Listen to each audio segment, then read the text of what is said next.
territory. It's called Zapad, and that's going on right now. And from that military exercise, Russia fired 19 drones into Polish airspace, our NATO allies' airspace, to test NATO reactions and to warn the West about further efforts to support Ukraine, implying through that action that they might widen the war if we did that. Now, here, President Trump is indeed doing everything that he can to raise the issue of peace. Russia has waged this war against Ukraine for over 3 years now, and it had really fallen off the radars in terms of this may just go on forever. It's a war of attrition. President Trump is not having that. President Trump is saying, no, we need to end this war now. So far, President Putin is ignoring those calls for an end to the war, ignoring President Trump's calls for peace, escalating the attacks on Ukraine, and continuing to try to press forward. Yeah, and with that, starting today, Moscow and Belarus, I believe, are launching large-scale military operations. And the last time, exercises, that is, the last time those joint military drills were held between those two countries was back in 2022. Ambassador, what do you think this signals? You know, what is the true purpose here of these exercises? Is it a show of dominance, or are they preparing for something bigger? Great question, because a lot of people will look at this and say, oh, we need to de-escalate. Oh, we need to make sure this doesn't go into World War III. Putin is doing these things because he's in a weaker position now than he was 3 years ago. He is trying to scare us, to scare NATO, to get President Trump to put pressure on Ukraine, trying to use President Trump that way, because he's in a weaker position. I think the reality is that Vladimir Putin knows the pressure on him is going to mount. He won't be able to keep up this war forever. He is losing thousands of soldiers' lives on the battlefield. His economy is in terrible shape, and they can't sustain this war effort indefinitely. So he's hoping that he can scare us into pressuring Ukraine to give away the goods. I think that instead, President Trump's going to see through that. We will have to ramp up pressure on Putin and say, no, you need to do a ceasefire as soon as possible. We want peace, but Vladimir Putin, you've got to be interested and make peace happen. Yeah, if you were advising the president right now on this situation, what would you tell him? What should be the next step for the U.S.?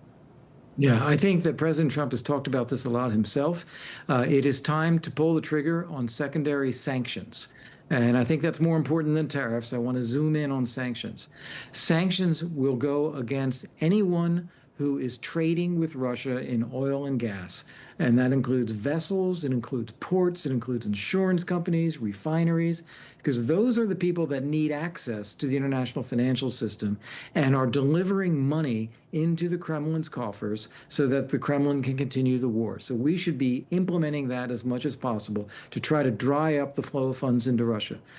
Linked to that is keeping global oil prices down. That's in our interest anyway. Saudi Arabia is helping with that. Making the U.S. a dominant energy power is helping keep prices down. But the lower energy prices are, especially oil, that is also going to dry up funds for Putin's budget. And then the third thing is to make clear that the military support, the flow of arms and ammunition to Ukraine, paid for now by our European allies, not American taxpayers, that's going to continue. So Putin needs to know he's not going to just roll over Ukraine. This is going to be very painful for Russia. Better for him to stop now. All right. Well, Ambassador Volker, always great to be with you and to get your insights. Always a pleasure. Thank you so much. Thank you so much.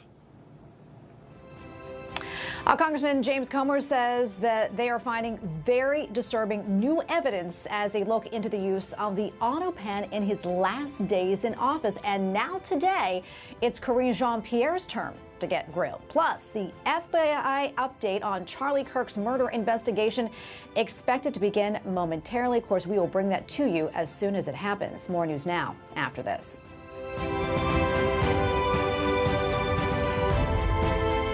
It used to be common. Our newscasters had common sense. They gave it to you straight, just the facts, and real news. John Bachman is like them. He tells it like it is. Catch him every weekday on NEWSMAX2. I call upon the scientific community in our country, those who gave us nuclear weapons, to turn their great talents now to the cause of mankind and world peace. On March 23, 1983, President Reagan surprised not only the nation, but members of his own cabinet and military by announcing an Oval Office address that the United States would embark on creating an anti-missile system to stop and destroy nuclear-tipped missiles in space. Reagan called the program the Strategic Defense Initiative, or SDI, while his critics quickly dubbed the program Star Wars. Still, the idea gained popular support and played a key role in undermining the Soviet Union and its arms buildup. By 1987, with his own nation facing economic collapse and unable to match the U.S. program, Soviet leader Mikhail Gorbachev capitulated and signed the Intermediate Range Nuclear Forces Treaty. Within 4 years, the Soviet Empire itself would collapse, ending a Cold War that lasted more than 4 decades. You're watching An American Moment on Newsmax TV.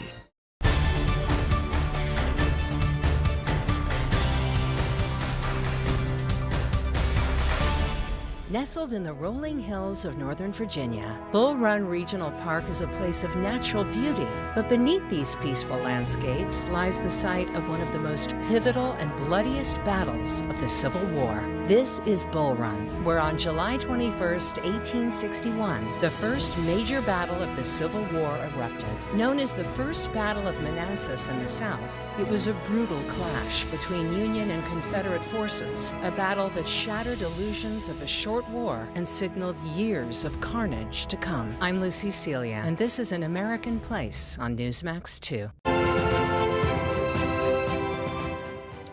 Welcome back this morning. The Oversight Committee and Accountability Committee is bringing in ex-White House Press Secretary Karine Jean-Pierre as it investigates who was running the White House under Joe Biden's term. National correspondent Alana Austin is live for us now on Capitol Hill with more. Alana.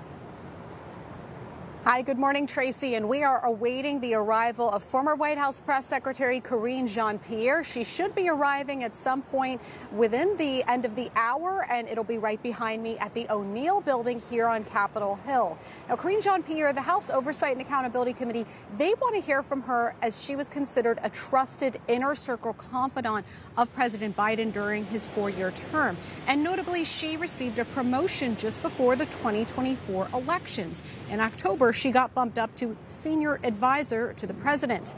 Oversight GOP leaders like Chairman James Comer want to question her about repeatedly calling the scrutiny of President Biden's health decline cheap fakes or misinformation.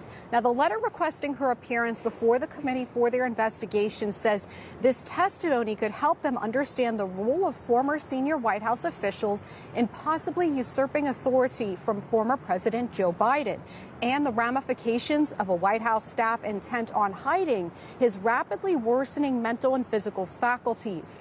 A new report reveals that Biden officials raised concerns internally with how he was issuing pardons and using the auto pen.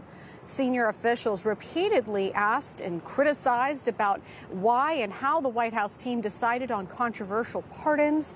The article also highlighting chaos behind the scenes in the final days of Biden's presidency. Now, he granted clemency to more people than any president in U.S. history, a whopping 45 individuals, with an estimated 95% of those executive actions occurring in the final 3.5 months of his time in office, according to a review by the Pew Research Assessment.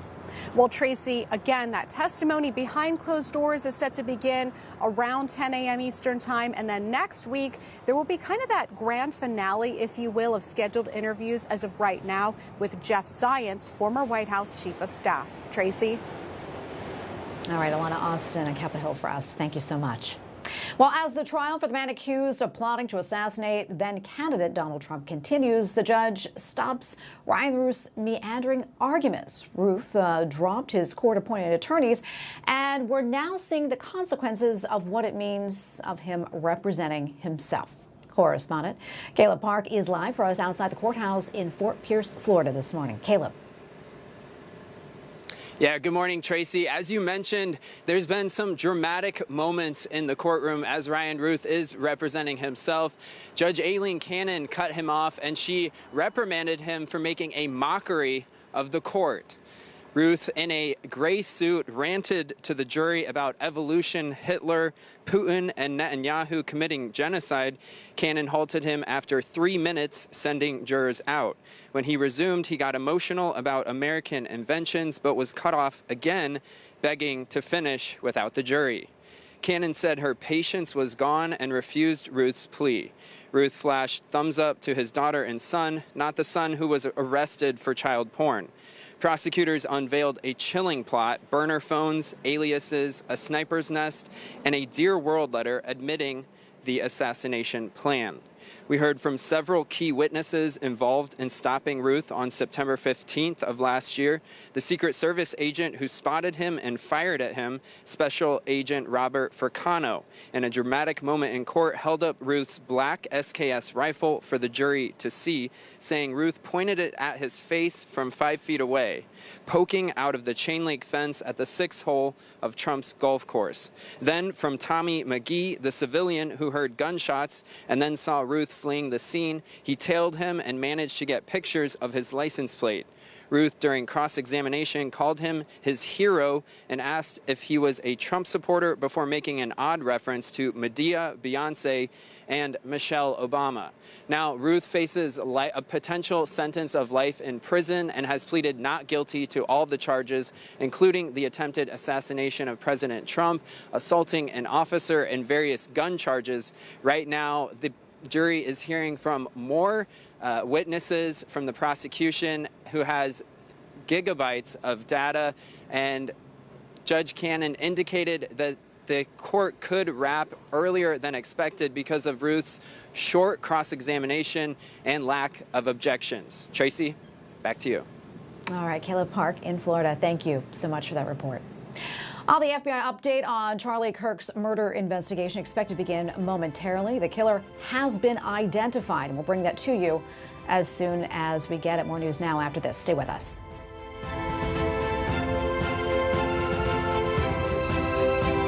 He tells it like it is, with decades covering Washington and the really big stories. Ed Henry cuts through the noise and gives you the facts you need to know. Watch Ed on The Briefing tonight on Newsmax 2. It's a region of the world that has known little peace since the beginnings of recorded history. But in September of 1978, President Sadat of Egypt, Prime Minister Reagan of Israel, and President Carter of the United States set out to change that. Initiated by the Egyptian leader's proclamation that he would be willing to travel anywhere, even Jerusalem, to seek peace, President Carter persuaded the two former enemies to meet with him at Camp David to seek a lasting peace. On the 17th of September, 1978, the Camp David Accords were signed, returning the Sinai to Egypt and creating a framework by which Palestinians could have autonomous and self-governing control over the West Bank and Gaza. During the announcement, President Carter was clear more work needed to be done. The questions that have brought warfare and bitterness to the Middle East for the last 30 years will not be settled overnight. In 1978, President Anwar Sadat and Prime Minister Menachem Begin were awarded the Nobel Peace Prize. Jimmy Carter's Nobel Prize would come later in 2002 for his decades of work seeking solutions to international conflicts. You're watching An American Moment on Newsmax TV. Stressed and fatigued? Brain feeling foggy? Don't have the energy you used to? It may be your liver. You must protect your body's most precious asset. Best-selling author and surgeon Dr. Russell Blaylock has developed natural solutions. His breakthrough new book, The Liver Cure, will help you boost energy, detoxify your body, clear brain fog, and reignite your metabolism. Improve your health and quality of life. Get The Liver Cure today.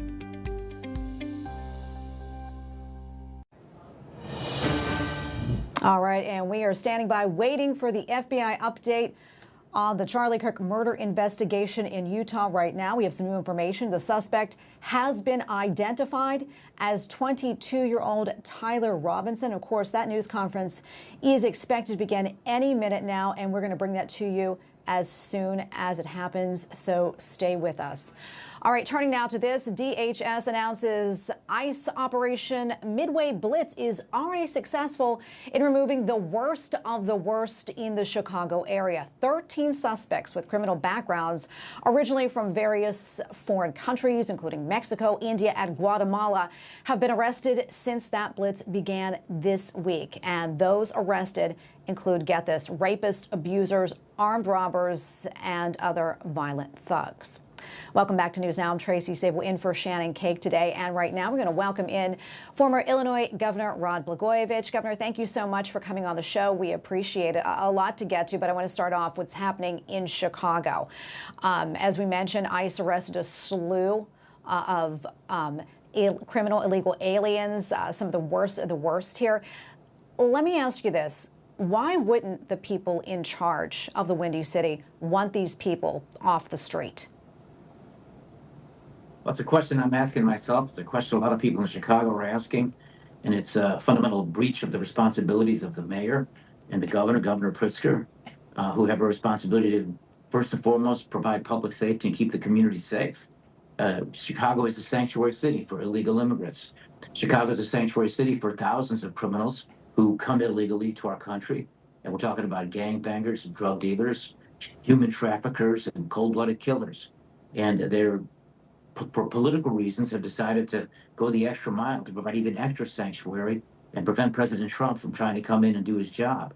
And the success that ICE has had with the apprehension of some of those criminals is good news, but they could be a lot more successful if we had a governor and a mayor who will be willing to do their jobs and protect the public. The fact that they don't, and the fact that they object, and the fact that they're resisting, to me, is almost criminal. And it's among the reasons why the Democratic Party is completely out of touch with the needs of the people. Yeah, I mean, are they even listening to the needs of the people? I know the group Chicago Flips Red, and we talked to their one of their co-founders the other week on this network. They want the president to come in and clean up Chicago. So why aren't they listening to the people? Well, they're listening to the Democratic National Committee. Our governor, Governor Pritzker, I'd recognize how he talks. These are right out of talking points sent from Washington from the Democratic National Committee. They're all on the same page, singing out of the same music book. And they're doing it because they don't want to allow President Trump to have the success of fixing a problem they have failed to fix. And so they'd rather let people die. Now, think about this. In the city of Chicago itself, nearly 600 reported crimes happen every single day. We have more than a murder a day in the city of Chicago. 80% of the murder victims are Black. 95% of the murder victims are Black and Latino. These are the communities the Democrats say they're for. Yet when it comes to accepting the help and seeking the help of the President of the United States to stop the killings and to replicate the success that President Trump has had in Washington, D.C., and bring that to Chicago, they're not only saying no, they're actually obstructing and standing in the way. And our Governor Pritzker has threatened to go to court if President Trump sends in the National Guard. They're doing it for politics, and it's reprehensible because at some point, some issues should not be politicized, like saving lives. Yeah, it really is unbelievable that the governor is saying there's no emergency in Chicago. You're citing the numbers. We've talked to people who've said the same thing. It's violent. They want the president to come in and clean it up.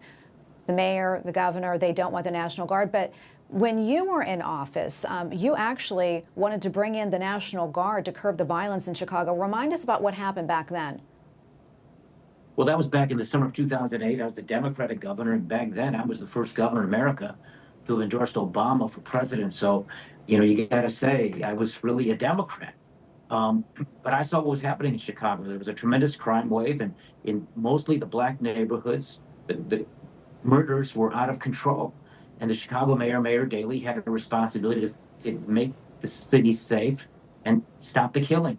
And he was not doing it. And so I offered National Guard, I offered state police resources, and, wanted to be helpful. The problem is Chicago's a home rule law, which means I need the permission of the mayor to be able to send those resources there. And he didn't want it. And I was roundly criticized by the Democratic establishment In fact, I was even mocked by one of the Chicago newspapers with a big front page cover of me dressed up like John Wayne, making fun of it. You know, and that's another example of how the politics of the far left is so hypocritical. Again, they claim Black Lives Matter, but with the Democrats and the far left, Black Lives Matter only for votes. And when you have an opportunity to try to save Black lives by sending National Guard or state police or ICE or federal law enforcement agencies like President Trump has tried to do, these Democrats are being exposed for the hypocrites and even the racists that they are, because this would never be tolerated in the white neighborhoods where Governor Pritzker lives, the Gold Coast of Chicago, where rich white limousine liberals live. Yeah, it's such a shame. And of course, you know, we're seeing this horrific violence. It's not just in Chicago. I mean, it's happening all across the country, including in North Carolina, where a beautiful young Ukrainian refugee, she was savagely stabbed just riding the light rail train in Charlotte. I know you posted on X about it. You said, spent 8 years in prison for politics, writing a book about it. First 2.5 years I was in prison with men who committed murder. I know firsthand that there are people who will always be violent. Dems like Governor Pritzker passed cashless bail laws, stupid and irresponsible. Talk to us more about that, these soft on crime policies and the results of it that really only benefit criminals. Look, it was for politics, not for crimes. I didn't break a single law. President Trump pardoned me, God bless him. And it was a political hit. And I learned a lot from that journey I was on, and especially the first 3 years where they put me in higher prison where there were murderers. And it was, among the things I learned was there's some people just, they're not being capable of being rehabilitated. Their violence tendencies, their wickedness, and their evil, it's who they are, it's what they do.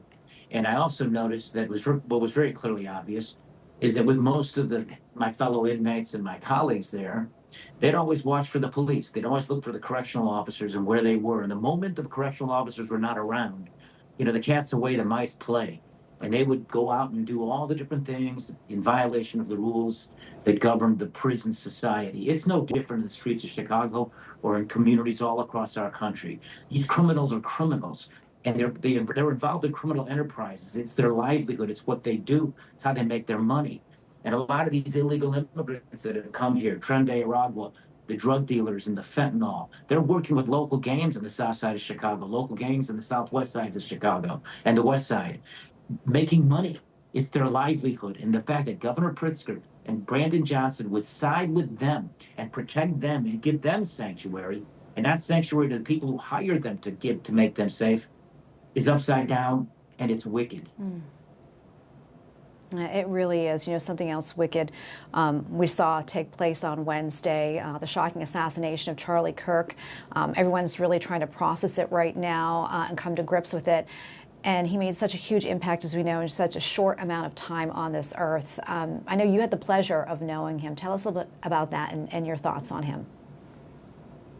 Yes, I was a guest on his podcast on a couple of occasions, and I had a chance to meet his mother and father. He introduced me to his mother and father, actually down in Mar-a-Lago, a little after I came home from prison. And it was really moving because it was so clear to me that mom and dad were so proud of their son. You know, Charlie grew up in Illinois. He went to Wheeling High School. I know that area very well, having been the governor. And, you know, mom and dad and raised their son the right way. He started with nothing and created this movement where he mobilized his generation to get behind the ideals and the values that have made America great. Fundamental values like family and faith, love of country, and love of God, opportunity, hard work, all of these things that are what has made America this unique place that people want to come to. Charlie espoused, and he mobilized a whole generation, and he counteracted. This will be his legacy. He counteracted how academia and some of the people who are educating our kids have corrupted their thinking and making them anti-American, making them against all the things that have made America great. Charlie has left a lasting legacy. His Christian faith has guided him well, and his Christian faith is right, because I believe it too. He's in a much better place. He did God's work here. He's in heaven. God bless his family and watch over them. But what Charlie did in his young life will last for a long, long time. Yeah, and he'll be deeply missed. Rod, thank you so much for coming on for your insights. God bless. Yes, thank you.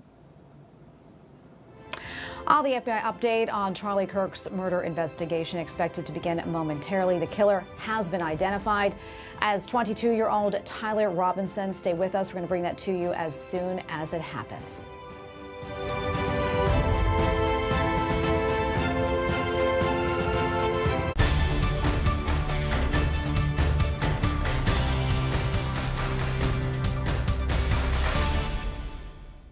One spring day in 1781, a small community in North Carolina served as a backdrop that would change the course of the American Revolution. Guilford Courthouse National Military Park lies just north of Greensboro, North Carolina, and commemorates a battle on March 15th between Revolutionary forces under the command of General Nathaniel Greene and the British under General Cornwallis. Almost 2,000 highly trained British redcoats squared off against 4,400 Continental militia. After 2.5 hours of fighting, Greene was forced to order his fellow Americans into retreat. The British may have gained a tactical victory at Guilford Courthouse, but Greene's army remained mightily intact, while more than 25% of Cornwallis's men were killed, wounded, or captured. The Americans' unorthodox attacks had been perfected by one of Greene's generals, Francis Marion, the father of guerrilla warfare. The British dubbed him the Swamp Fox for his successful hit-and-run tactics. Today, a towering statue of General Greene keeps watch over monuments to many of the militia who fought and died in related battles, including this monument to Major Joseph Winston, which honors local riflemen who fought fiercely on the battlefield. Though the battle was short, it opened the campaign that led to America's victory in the Revolutionary War. Cornwallis gave up on the Carolinas, heading north to Virginia, where he would ultimately surrender 7 months later at a place called Yorktown. I'm Lucy Celia, and this is An American Place on Newsmax TV. I was exhausted all the time, and I just didn't feel like myself. And then came the weight gain. I found out I was like millions of Americans whose thyroid gland wasn't functioning like it was supposed to. And that's why I started taking Actilin, a premium nutritional supplement. Actilin was created by renowned physician Dr. David Brownstein, formulated with 17 powerful ingredients to specifically support your thyroid function, adrenal health, and metabolism. And now, you can get a free bottle of Actilin with our special offer. Just pay a small shipping and handling charge. Plus, receive Dr. Brownstein's free special report, A Doctor's Guide to a Healthy Thyroid. If you're experiencing loss of energy, cold hands and feet, dry skin, weight gain, or joint pain, Actilin may be right for you. Don't wait, act now. Get your free trial bottle of Actilin, valued at $39.95. Oh, crime and chaos force a decades-old nonprofit out of business in Portland while the mayor stays busy bragging how Portland will shield criminal illegals from deportation. Crime correspondent Jason Matera has more. And we couldn't guarantee the safety of our staff and our volunteers. That's Suzanne Washington, the CEO of Meals on Wheels People, a Portland-based charity that feeds needy senior citizens, explaining why their downtown hub is no more. We just finally got to the point that we can't, we're paying for space for congregate dining for people to come in, but we couldn't use it for that because people were afraid to come in. That location helped feed hundreds of elderly Americans, but the locals now say the area is just flat out unsafe. I've seen beating. I mean, stabbing like at least once a week. Residents saw the collapse coming, but the current mayor is focused on other priorities, like protecting criminal illegals in his city. We will not engage with the federal immigration enforcement that goes on. That is our sanctuary city goals, so you can rest assured we won't be engaging or working with ICE in any circumstances. Meals on Wheels People began with a worthy mission that no senior should face hunger or isolation. And for decades, they've kept that promise across Portland. But now that mission is colliding with the same blight hobbling blue cities everywhere. Crime. Our volunteers and our staff were just not safe because they were being threatened by knives. Fires were being set on our doorsteps. And that was our Jason Matera reporting for us. Well, thank you so much for watching News Now. I'm Tracy Sable in for Shannon Cake today. She's back on Monday. And Wendy Bell is next. Have a good day.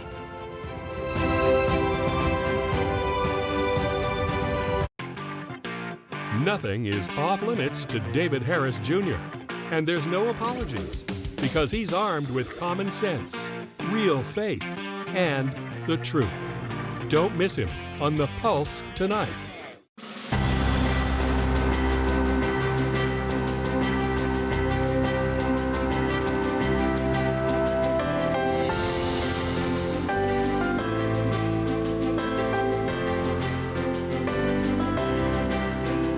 We're not deceived by their pretenses to piety. We have seen their kind before. They are the heirs of all the murderous ideologies of the 20th century. By sacrificing human life to serve their radical visions, by abandoning every value except the will to power, they follow in the path of fascism, Nazism, and totalitarianism. And they will follow that path all the way to where it ends, in history's unmarked grave of discarded lies. Americans are asking, how will we fight and win this war? We will direct every resource at our command, every means of diplomacy, every tool of intelligence, every instrument of law enforcement, every financial influence, and every necessary weapon of war to the disruption and to the defeat of the global terror network. The advance of human freedom, the great achievement of our time and the great hope of every time, now depends on us. Our nation, this generation, will lift a dark thread of violence from our people and our future. We will rally the world to this cause by our efforts, by our courage. We will not tire, we will not falter, and we will not fail.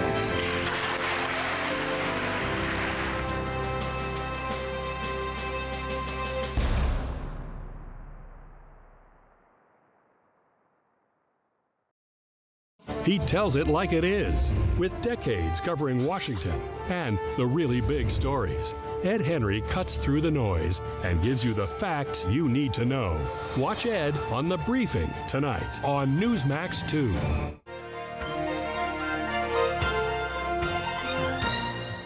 I'm going to tell you something. They're going to call you chicken if you don't swim. You are the world record holder. And the premier Olympic swimming event is the 100 freestyle. With those words from his coach, Olympic history was made. Born Mark Andrew Spitz in the little town of Modesto, California, the future Olympian record holder began his swimming career at the age of 2 in the Hawaiian waters of Waikiki Beach. 4 years later, Mark and his family moved to Sacramento, California, and by age 10, he held 17 national age group records and 1 world record. But the best was yet to come. After a disappointing performance at the 1968 Olympics, the Shark, as nicknamed by his teammates, returned to the Olympic Games in 1972, determined to do better.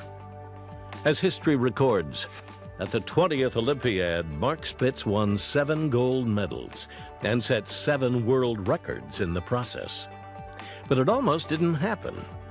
After winning his 5th gold medal, the Olympic champion faced his toughest competitor, Australian Michael Wendon, in what Spitz had always considered his toughest race, the 100-meter freestyle. He thought seriously of withdrawing from the biggest race of his career.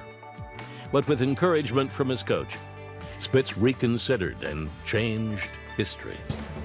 Spitz's achievement gave America a boost internationally as the nation suffered in global public opinion from its long war in Vietnam. And Spitz's victory in the sports arena was especially gratifying.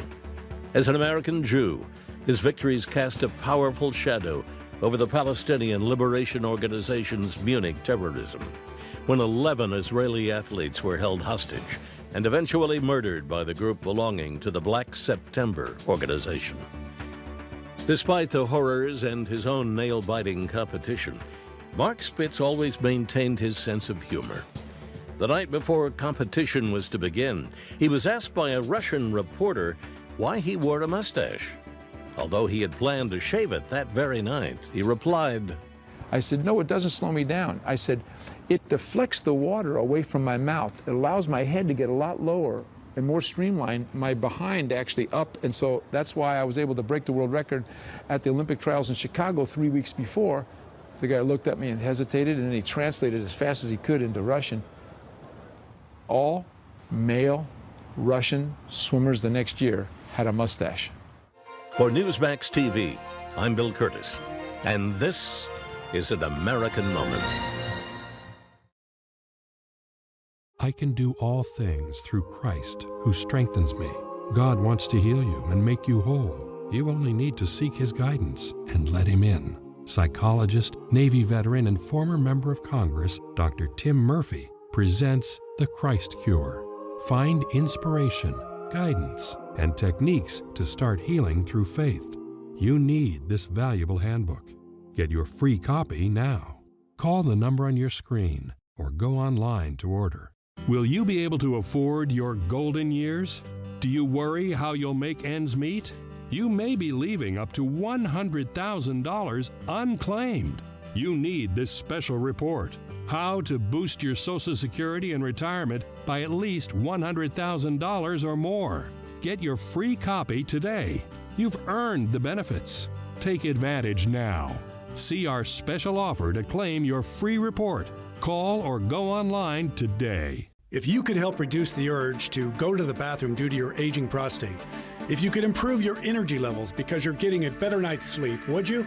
Of course you would. And now you can with the help of Prostate Revive, the premium dietary supplement for men whose lives, sleep, and energy levels are affected due to the concerns of an aging prostate. It was specially formulated for men by noted medical doctor, Dr. David Brownstein. Prostate Revive is really about healthy aging. It contains a plant sterol called beta.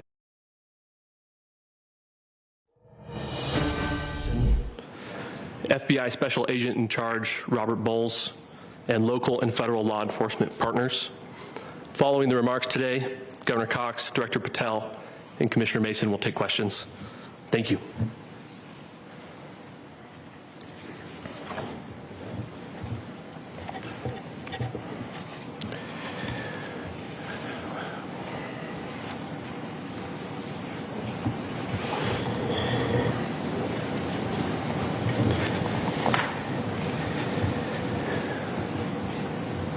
Good morning, ladies and gentlemen. We got him. On the evening of September 11th, a family member of Tyler Robinson reached out to a family friend who contacted the Washington County Sheriff's Office with information that Robinson had confessed to them or implied that he had committed the incident. This information was relayed to the Utah County Sheriff's Office and scene investigators at Utah Valley University. This information was also conveyed to the FBI. Investigators reviewed additional video footage from UVU surveillance and identified Robinson arriving on UVU campus in a gray Dodge Challenger at approximately 8:29 a.m. on September 10th, in which he is observed on video in a plain maroon t-shirt, light-colored shorts, a black hat with a white logo, and light-colored shoes. When encountered in person by investigators in Washington County on September 12th, in the early morning hours, Robinson was observed in consistent clothing with those surveillance images. Investigators interviewed a family member of Robinson who stated that Robinson had become more political in recent years. The family member referenced a recent incident in which Robinson came to dinner prior to September 10th, and in the conversation with another family member, Robinson mentioned Charlie Kirk was coming to UVU. They talked about why they didn't like him and the viewpoints that he had. The family member also stated Kirk was full of hate and spreading hate. The family member also confirmed Robinson had a gray Dodge Challenger. Investigators identified an individual as the roommate of Robinson. Investigators interviewed that roommate, who stated that his roommate, referring to Robinson, made a joke on Discord. Investigators asked if he would show them the messages on Discord. He opened it and showed several messages to investigators and allowed investigators to take photos of the screen as each message was shown by Robinson's roommate. These photos consisted of various messages, including content of messages between the phone contact name Tyler with an emoji icon and Robinson's roommate's device.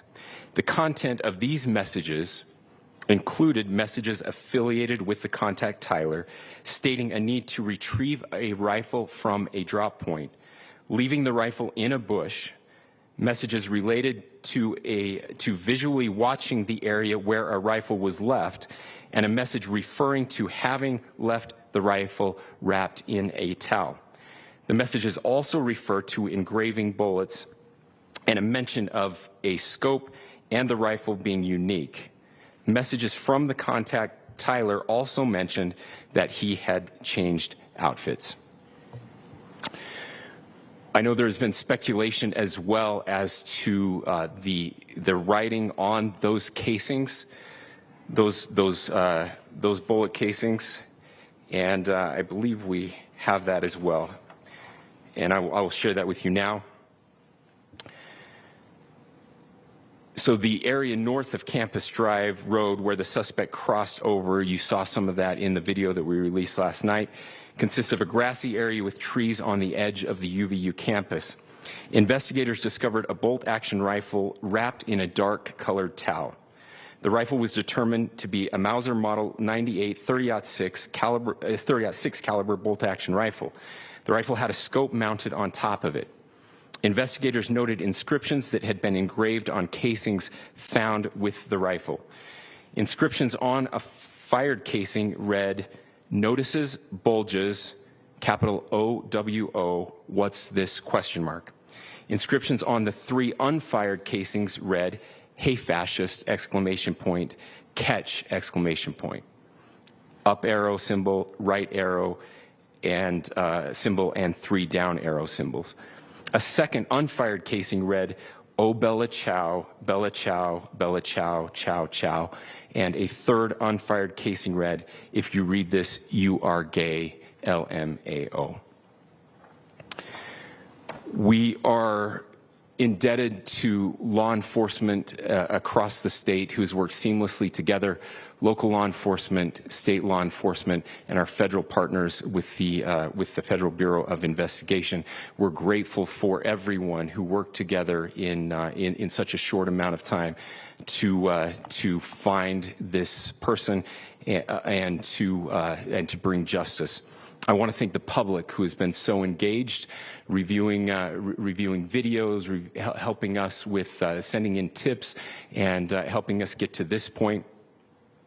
I want to thank the family members of Tyler Robinson who did the right thing in this case and were able to bring him into to law enforcement as well. I especially want to thank the family of Charlie Kirk, Erica, Charlie's parents, his children. I want us to be thinking of them as we bring justice in this case. They will be involved in that justice. We will be working very closely with them as we move through this process as well. This is a very sad day for our country, a terrible day for the state of Utah. But I'm grateful that at this moment we have an opportunity to bring closure to this very dark chapter in our nation's history. With that, I will now turn the microphone over to the Director of the FBI, Kash Patel. Thank you, Governor. This is what happens when you let good cops be cops. The FBI and our partners are proud to stand here today together to bring justice to the family of Charlie Kirk and honor his memory. I want to express my deep gratitude to President Trump, the Vice President, and the entire White House who have been so incredibly supportive with both resources and just personally to the FBI as a team. They had our backs the entire way, and I just want to express my gratitude for giving us the resources we need to operate in this space to bring this sort of justice at this sort of speed. In 33 hours, we have made historic progress for Charlie. Governor Cox, our partnership has been absolutely incredible these last few days. Our partnership will endure. Your state and local partners, your sheriffs, your DPS community has been unbelievably impressive in the hardest of times. And a case like this cannot be solved, cannot be brought without partnering with your state and local authorities. The FBI has a certain role to play, and we will play that role, and we will lead out for the federal government. But Governor Cox, we are so grateful for your state partnership that led out on this investigation. A little bit of the timeline. Charlie was shot at 12:23 p.m. on Wednesday. The first FBI agents arrived on scene in 16 minutes with chiefs of police at 12:39 and secured the scene. The FBI immediately launched fixed-wing assets. We utilized these assets to transport personnel, specialty technicians, hostage rescue teams. We also utilize these assets to go back and forth from the East Coast and here in Utah to transport forensic evidence and other evidence that will be analyzed and is being analyzed at our FBI laboratories in Quantico and other laboratories, including the ATF. At my direction, the FBI released the first set of FBI photos of the suspect at 10 a.m. local time on 9/11. Then, shortly thereafter, the FBI reward of $100,000 was released at 10:45 a.m. local. Myself and Deputy Director Bongino arrived on the scene at approximately 5:30 p.m. on 9/11. The governor led a press conference last night at approximately 8 p.m., where at my direction, the FBI released a never-before-seen video of the suspect. We also released new images to the public of the suspect. And just last night, the suspect was taken into custody at 10 p.m. local time. In less than 36 hours, 33 to be precise, thanks to the full weight of the federal government and leading out with the partners here in the state of Utah and Governor Cox, the suspect was apprehended in a historic time period. And I want to highlight what Governor Cox said. This would not have been possible without you, the media, and you, the public. That's why we went so public, so fast, and we're so transparent, and we're committed to that transparency. The crime scene, just a little bit there. It is a large crime scene. State and local authorities, along with federal authorities, processed that crime scene quickly. And I even had the ability to walk through that crime scene and walk through the steps the suspect took to learn more about what was needed and what resources we needed to bear to create a full picture for the FBI and leadership back in Washington. Furthermore, thankfully to state and local partners, forensic evidence has been seized and continues to be garnered. Forensic evidence has already been evaluated at FBI laboratories in Quantico and state and local authorities here. We will continue to process evidence as we see it, as we collect it, and we will continue to deliver to Governor Cox and his team. Last night, we had a total of approximately 7,000 leads. As of this morning, thanks to your great work, we have over 11,000 leads that were called in to the FBI, and we are running out every single lead that we can. Every one of those leads will be run out. The arrest is a testament to the dedication of good law enforcement being great and partnerships in law enforcement, which I've tried to highlight as my tenure as the director of the FBI. There is no better relationship for law enforcement than the FBI to partner with state and local authorities, and you've seen it here in these last few days. The FBI Salt Lake field office, along with our offices in LA, Phoenix, Denver, San Antonio, Las Vegas, Pittsburgh, Buffalo, our headquarters component in Quantico, all participate in the FBI. I want to express my deep gratitude to the employees of the FBI, the men and women, the evidence response team tacticians, the special operators, the agents, the support staff. You have done monumental work in historic time when the public, who had a right to demand such an expeditious solving of an investigation, the FBI answered that call diligently, critically important to our nation, and we delivered. And I'm proud to be their leader, and I'm proud to be the director of the FBI.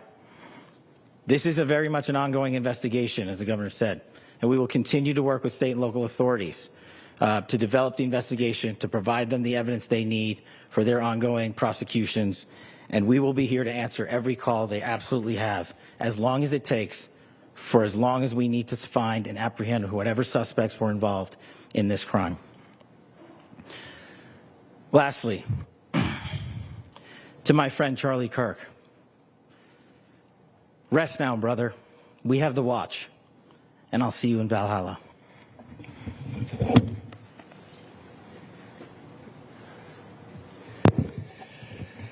Thank you, and good morning.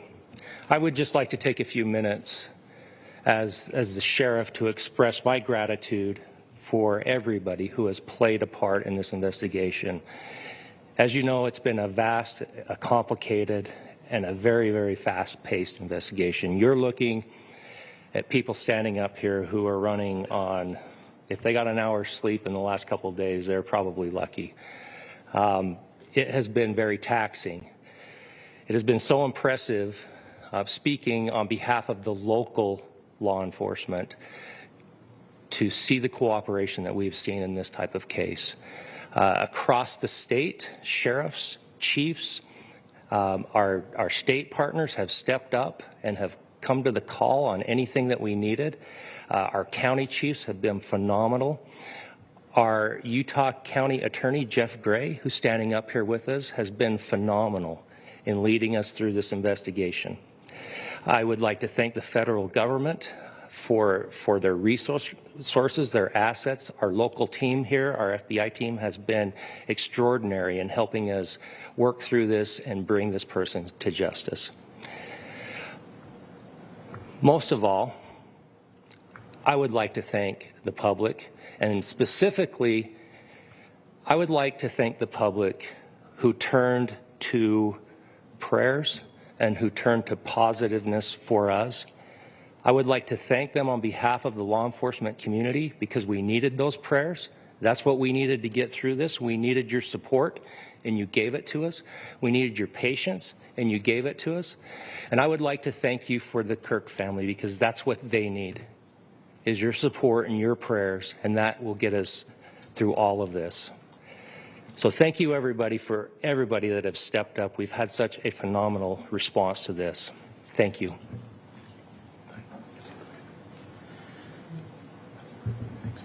I also want to give a special thanks to the Attorney General and the Department of Justice. Their unwavering support and their commitment to justice is shown true here.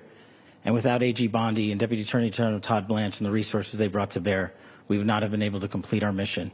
And I just want to say special thanks. It's an honor to be a part of the Department of Justice. Thank you again to our incredible law enforcement team who has worked so hard. Sheriff, I got a solid 90 minutes last night, so I'm probably the most well-rested person up here. Ladies and gentlemen, I get the microphone, so I hope you'll permit me a moment just to share a few more thoughts about where we are and how we got here, and maybe a little bit of where we go from here. I don't want to get too preachy, but I think it's important that we, with eyes wide open, understand what's happening in our country today. I've heard people say, well, why are we so invested in this? There's violence happening all across our country, and violence is tragic everywhere. And every life taken is a child of God who deserves our love and respect and dignity.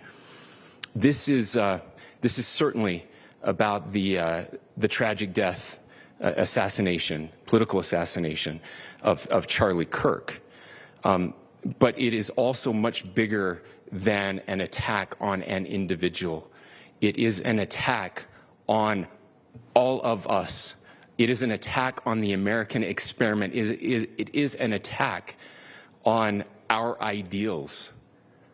This cuts to the very foundation of who we are, of who we have been, and who we could be in better times.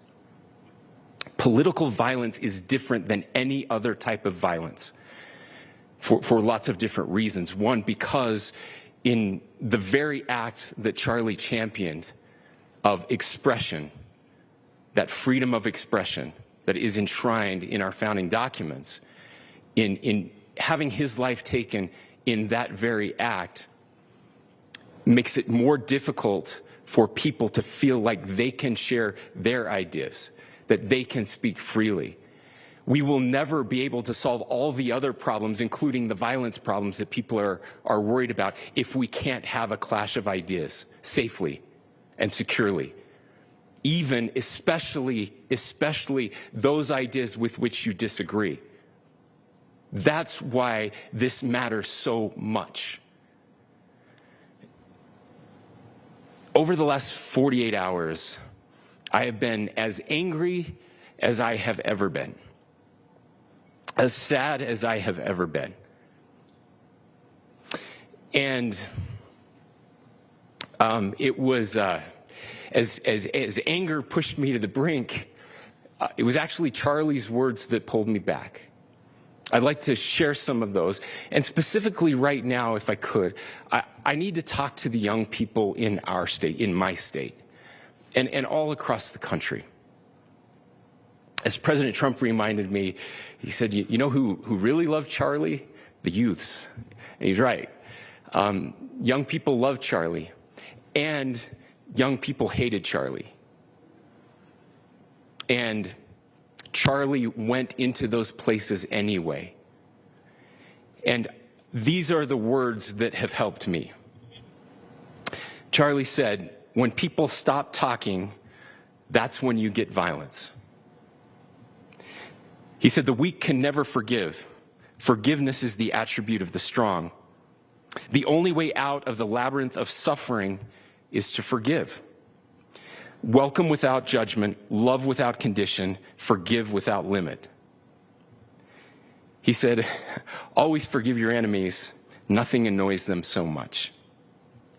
A few months ago, I referenced this last night, Charlie posted to social media, when things are moving very fast and people are losing their minds, it's important to stay grounded. Turn off your phone, read scripture, spend time with friends, and remember, internet fury is not real life. It's going to be okay.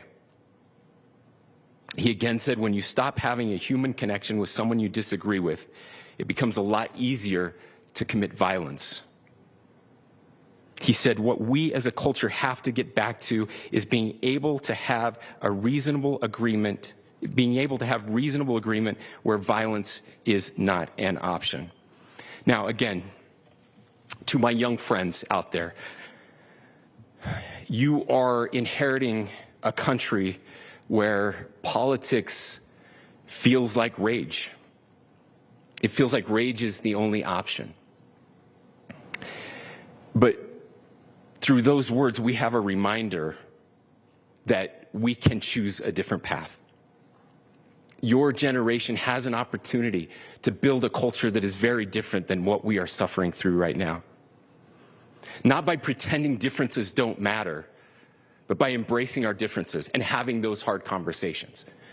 I think we need more moral clarity right now. I hear all the time that words are violence. Words are not violence. Violence is violence. And there is one person responsible for what happened here. And that person is now in custody and will be charged soon and will be held accountable. And yet, all of us have an opportunity right now to do something different. I want to thank my fellow Utahns. This bad stuff happens. For 33 hours, I was praying that if this had to happen here, that it wouldn't be one of us. That somebody drove from another state, somebody came from another country. Sadly, that prayer was not answered the way I had hoped for, just because I thought it would make it easier on us if we could just say, hey, we don't do that here. And indeed, Utah is a special place. We lead the nation in charitable giving. We lead the nation in service every year. But it did happen here. And it was one of us. But I want you to look at how Utahns reacted the last two nights. There was no rioting. There was no looting. There were no cars set on fire. There was no violence. There were vigils and prayers and people coming together to share the humanity. And that, ladies and gentlemen, I believe is the answer to this. We can return violence with violence. We can return hate with hate. And that's the problem with political violence, is it metastasizes. Because we can always point the finger at the other side. And at some point, we have to find an off-ramp, or it's going to get much, much worse. But see, these are choices that we can make. History will dictate if this is a turning point for our country. But every single one of us gets to choose right now if this is a turning point for us. We get to make decisions. We have our agency. And I desperately call on every American, Republican, Democrat, liberal, progressive, conservative, MAGA, all of us to please, please, please follow what Charlie taught me. I'll just conclude with words I share often from a friend and author, Yuval Levin, who was asked if he was optimistic about our country. And he said, I'm not optimistic. He said, I hate optimism. Like, that sounds bad. But he said, optimism is a vice. It's this idea that good things are just going to happen. And he said, in the history of the world, good things have never just happened. He says, I'm not optimistic, but I am hopeful. And hope is the virtue that sits between the vices of optimism and pessimism. Hope is the idea that good things are going to happen because we can make them so. I still believe in our country. And I know Charlie Kirk believed in our country. I still believe that there is more good among us than evil. And I still believe that we can change the course of history. I'm hopeful because Americans can make it so. Ladies and gentlemen, we're happy to answer any questions you might have. Can you speak to whether the suspect is speaking with authorities and his demeanor, Tyler Robinson, when he turned himself in? I cannot speak to that. Governor, how do you interpret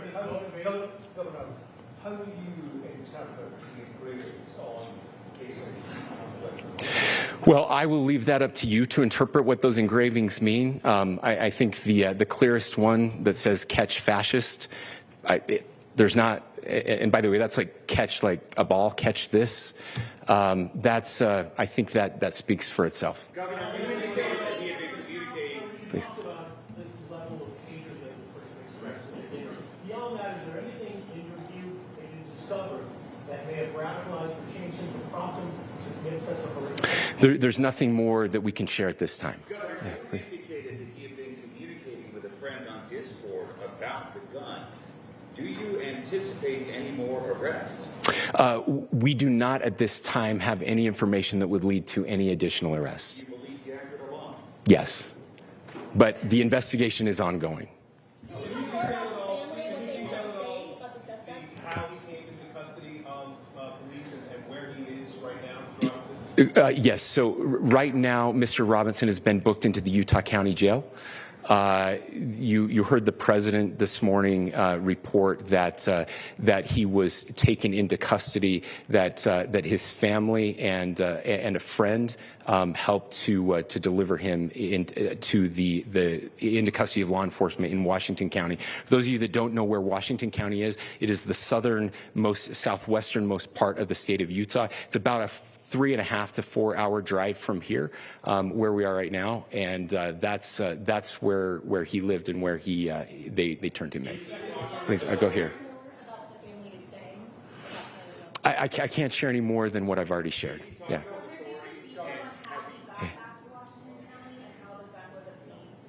So how we obtained the gun was found here. So I don't have much more details on that. We do know that he drove. We had his car here on campus, and then we had his car going south back to the St. George. It's actually the city of Washington in Washington County. Is he talking with authorities, and did he discuss a loading? I'm sorry? We don't have any information that would lead us to believe that. Yes, in fact, it was just released. Yes. Talking with authorities, and did he discuss a motive? I can't answer that right now. Yeah, thank you. Over here.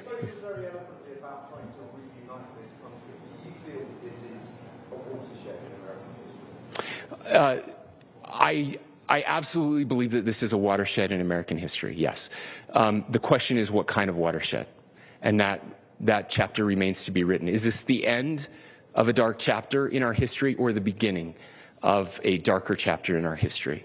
Look, I mean, if you look at true political assassinations in this country of someone of this stature, this feels a lot like the late 60s. And having one so gruesomely displayed on camera in all of our hands and in all of our pockets, we are not wired as human beings biologically, historically. We have not evolved in a way that we are capable of processing those types of violent imagery. And by the way, we've seen another one with a gruesome stabbing very recently that went viral. This is not good for us. It is not good to consume.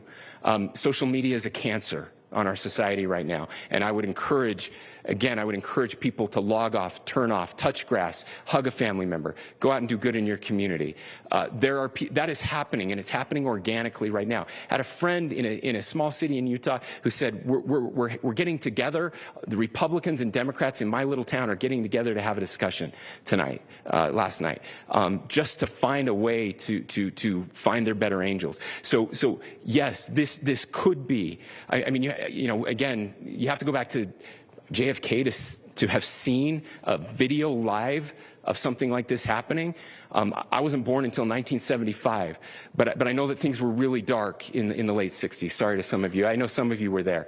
But this is our moment. Do we escalate, or do we find an off-ramp?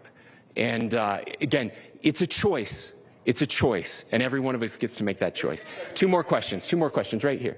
Could we clarify that the release of those enhanced images at 8 p.m. the timeline that Director Patel gave us led to the arrest at 10 p.m. Is there a direct connection between those two events? I cannot comment if there is a direct connection or not, but all I can say is that that through some process, the family came to know that this had happened. One more thing, Governor. Could you just clarify the clothing issue you mentioned earlier?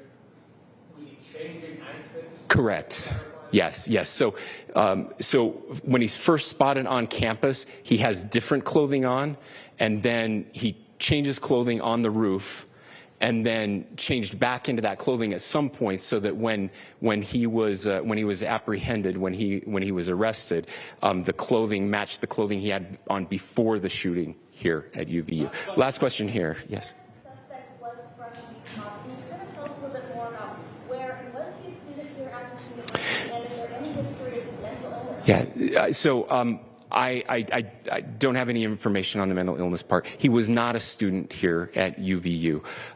He was living and had lived for a long time with his family in Washington County, in the southernmost part of our state. Thank you, everyone, for your great work in getting this information out. I just say, process-wise, this may be important. I know many of you aren't familiar with the process in Utah. I think it's important that you understand that. Basically, we have 3 days for charging documents to be filed. A CI will be filed. We'll have more information then, more detailed information as those charging documents are filed in preparation for a preliminary hearing. So 3 days. So we would anticipate then that early next week those charging documents will be filed. We will obviously be working. The county attorney will be working very closely with Mr. Kirk's family as those documents and decisions are prepared and made. Thanks, everyone.